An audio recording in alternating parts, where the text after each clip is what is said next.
For this problem set, we're going to go for just really simple stuff. Just make sure you know your units and know what the units are both in SI and what they are in other systems. So here's the list of the 7 standard units. The other stuff's more complicated, so you won't necessarily be able to know it until you've covered some formulas.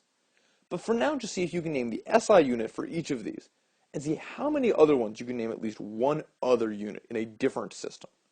So take a few seconds, pause the video, and then I'll go over what some answers are. Okay, let's start with length. If you watch the video, you'll know length is in meters. In other systems, length can be feet, yards, miles, and these are a little complicated because these are not just order of magnitude conversions, whereas meters, kilometers, centimeters are all just order of magnitude conversions. So that's one of the big difference between the English and the metric system. Feet goes into yards times 3, goes into miles times 5,286, goes into inches divided by 12. Whereas all of these are either just times 1,000 or divided by 100 in that similar way.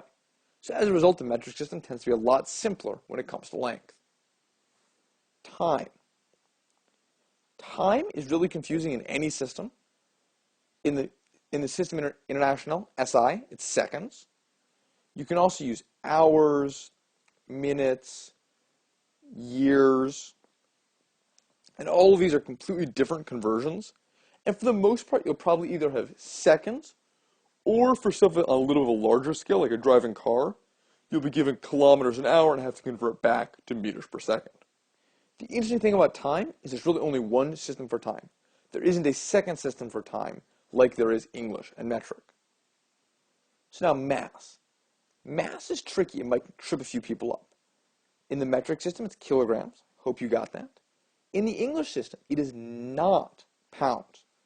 Pounds is a measure of weight. It's actually force. In the English system, it's actually slugs. I don't know why this is, and hopefully that's a unit you'll never have to use. But pounds typically in the English system is not actually a measure of mass. Similarly to time, moles is also one of the units.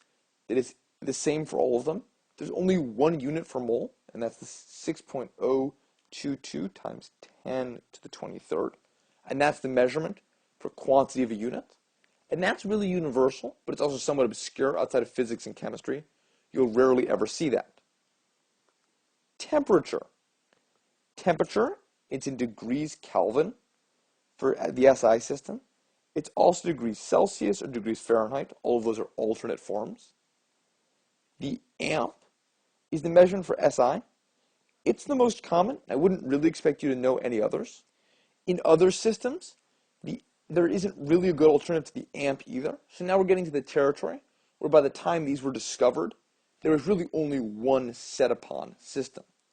The same also holds somewhat true for the candela, although the lumen is also used. And that's one of those things that had a unit assigned kind of before there was any real scientific standard. So these are the different units, and it's very important to know what are your units and what you're using, and also what you're expected to use. Because a lot of times, if you're given one unit, but you answer in a different unit, even though you're right objectively, you don't quite answer the question, and you'll be seen as wrong.